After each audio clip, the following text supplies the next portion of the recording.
Hello friends, and welcome to Iceland. I have always felt connected to nature in a very personal way. It's a respite from the world for me. And as we were just in London for several very busy days of recording for my upcoming album project, this stop in Iceland was my recharge.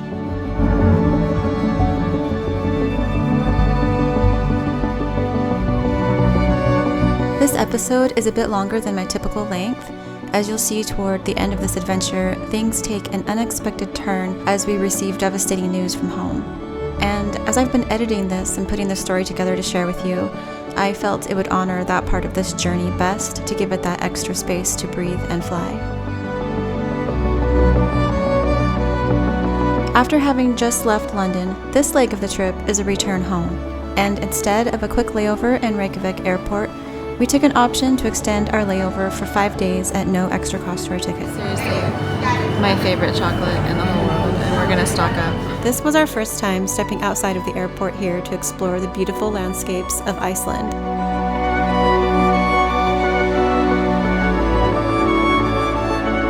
"2025 is the year of our 20th wedding anniversary, and while Hawaii would have been nice, it was on the expensive side, and so we thought, well, we've always wanted to see Iceland, and it's on our way home. So here we are." I admit we don't take enough vacations. Being an independent artist means you work for yourself, and the hours can be 7 days a week, 14 hours a day, or it can be nothing at all if you want. I usually choose the first option and have a hard time not working. Most trips that I take are for music work, and it's very rare that I actually take time for myself as well. We just got to Iceland and we checked into our hotel here at the Northern Lights Inn with 10 minutes of evacuation instructions in case we have volcanic seismic activity. They said we would have 15 minutes to evacuate. Because look outside. This is where we are.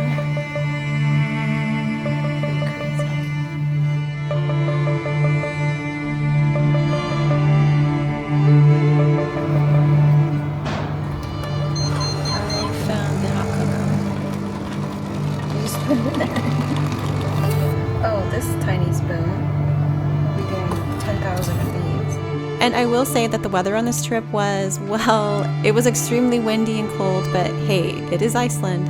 So it's like the outdoor stuff, maybe like in the summer. They have outdoor fireplace. Here's a book for you all. Iceland. It's maps. You love maps. It's all online now.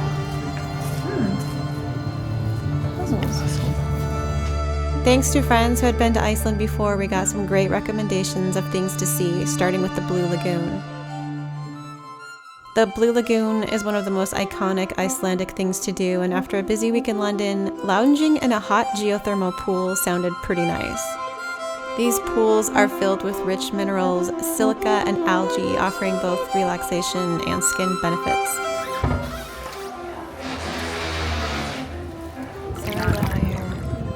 It's all conditioned. No one has ever seen my hair so flat on the top of my head. Find a quiet spot. Away from people. Don't drop the osmo.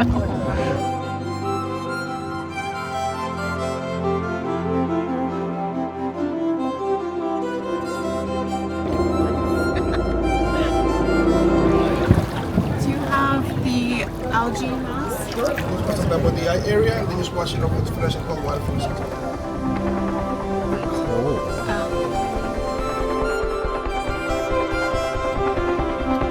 There you go. 20 years younger. You can't get your hair wet. Everyone says it destroys your hair. So we have like caked conditioner in both of ours. We were watching YouTube videos of girls who it took years to recover their hair from the Blue Lagoon. So the goal is to not get the hair wet from the lagoon. The goal is to still have hair after the blue. Yeah.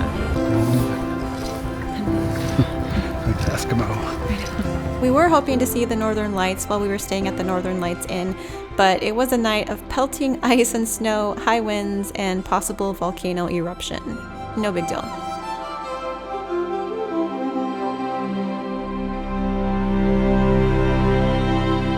Iceland is actually so big, it's hard to see all of it in 5 days, and so we only covered the southern part. And since the roads were also pretty snowy and icy, there was just so many places that would have taken much longer to get to.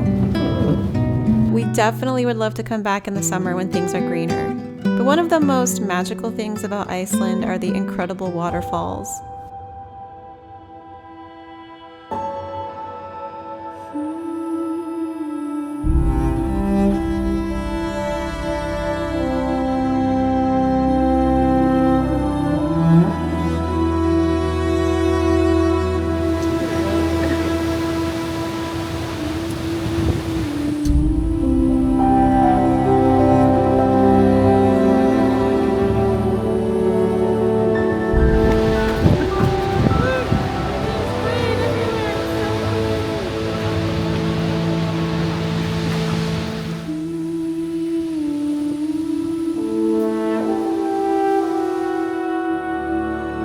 Will and I are both introverts, and so a group tour is probably the worst thing you could force us to do, so this is why we usually love to just rent a car and do our own things on vacation. Today we are at Skagafoss Waterfall, as you can see back there somewhere. As expected, there are a lot of tourists here, but no matter, we're gonna go hike it and hopefully see some beautiful nature waterfall. Just a little reality of all the tourists here, because probably what I'll end up editing in my video will look so beautiful and perfect, but I just want you to see the reality. So I am wearing rain boots. I'm gonna hike into this river to get a good shot. Yeah.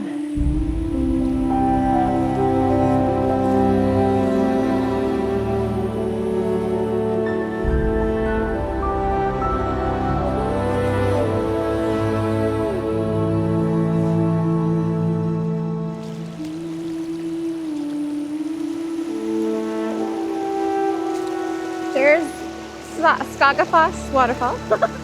And woo, watch as I fall in the water.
I don't think we're gonna get a good shot with all these people right there.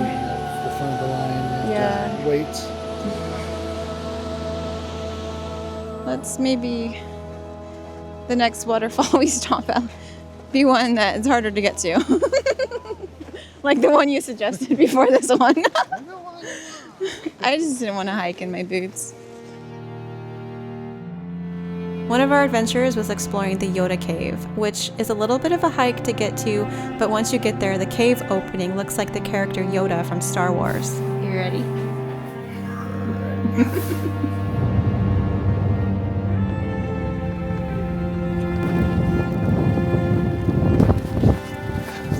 Found a Viking ship.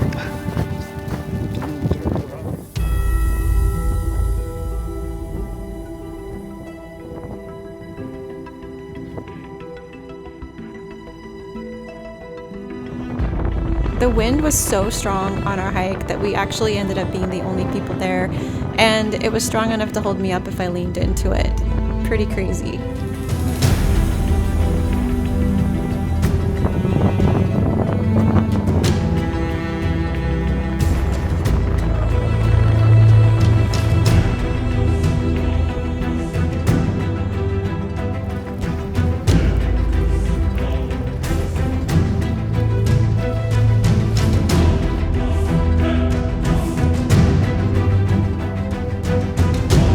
Believe it or not, this is actually a beach.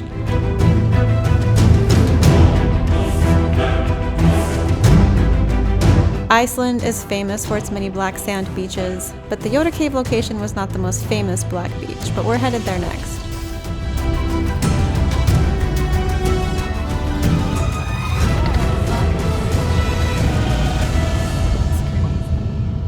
Looks a little white to me. Well, we're headed to the beach. It's a great day to soak up those sun rays, work on my tan. Oh, shaggy horses.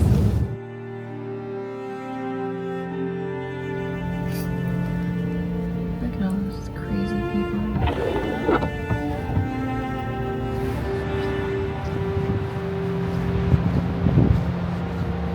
Oh my gosh.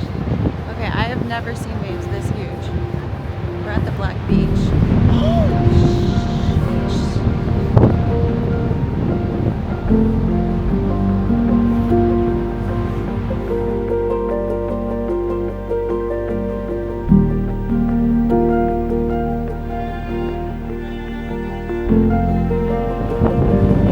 Pretty sure these are the sneaker waves they talk about, so.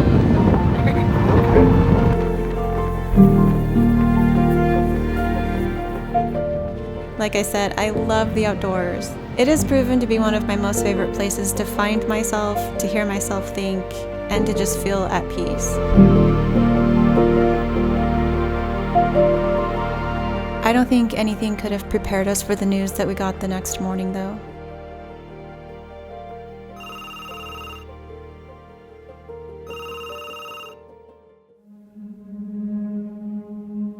They say that death is only hardest on those it leaves behind.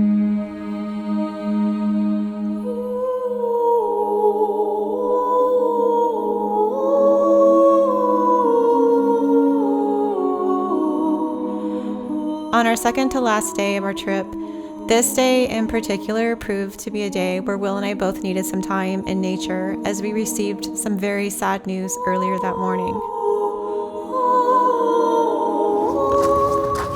Finding a little solace.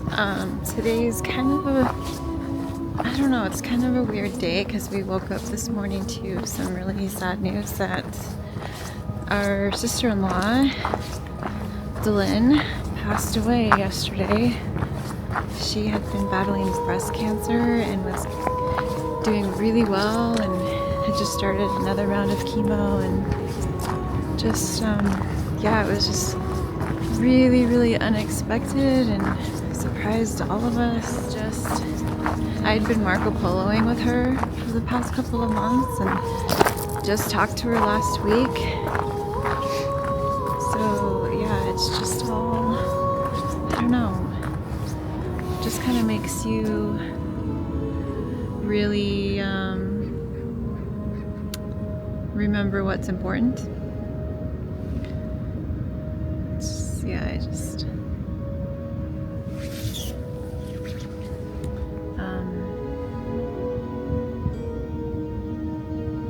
yeah.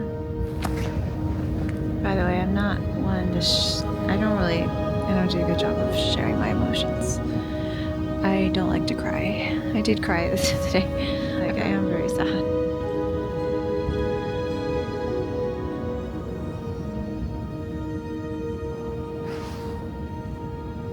So where are we?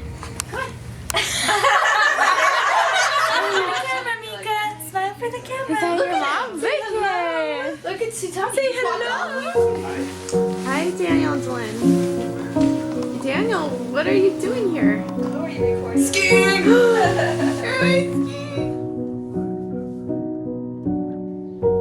Watch the sunset on the skyline at the dying. Both of us were just in shock. Here we were thousands of miles from home celebrating our wedding anniversary, while Will's brother and family were heartbroken and mourning the loss of a wife and mother. Oh, I wanna fly away with you. Wanna sing a different tune. Good morning, Will and Jenny.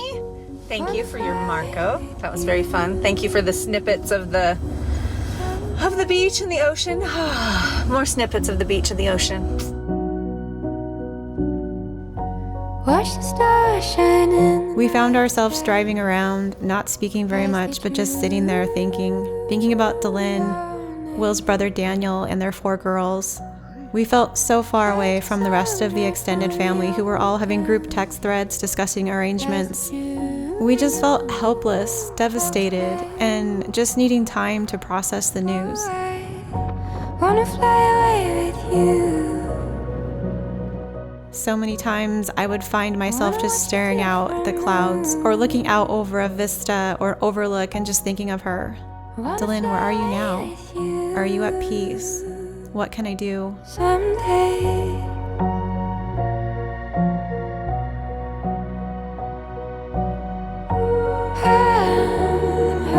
Losing a loved one is never easy, but losing someone so young, with so much life ahead of them, felt so much more difficult. It really shook me. Hello, Dylan. I'm gonna try to get through this without crying. I know you won't watch this, but wherever you are, I hope that you hear it somehow. Wanna fly away with you. In one of our Marco Polos a while back, I had sent you a video from the beach, and you replied back saying how lovely that was, and you said more beach and ocean snippets. So here you go. I've been crying a lot the past few days. I just want you to know that I love you, and I'll look forward to hopefully seeing you again one day. Alright. Till we meet again. Love you, Dylan. I wanna fly away with you someday.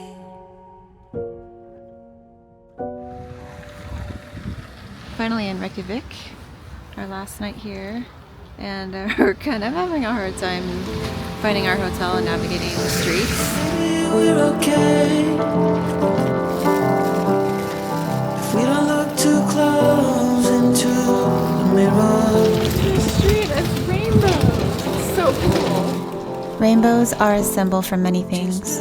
Stay safe, To many, it's a symbol of all-encompassing love.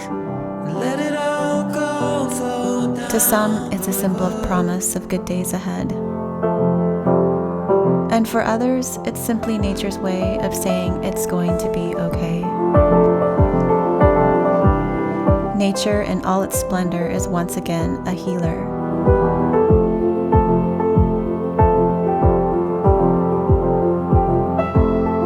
The gaslights dimmer bright. Is it all just imagination? They say that death is only hardest on those that it leaves behind. And so now, as we return home, it is those that are left behind that we need to go and be with.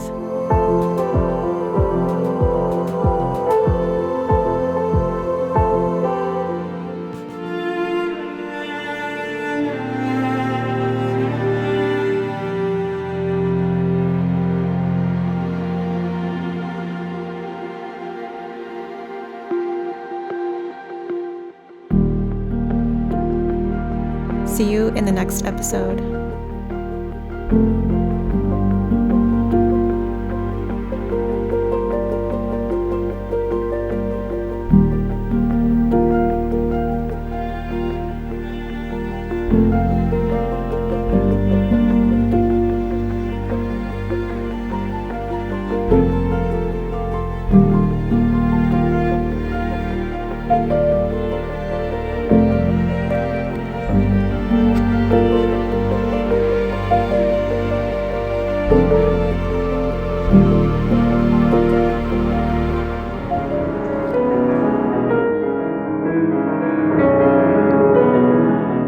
Daniel and his girls asked me to perform my original song Glorious for Dylan's funeral, and I actually wrote this song back in 2018, inspired by what I felt it might be like to pass on to the next life, to soar through the clouds, and to see loved ones again.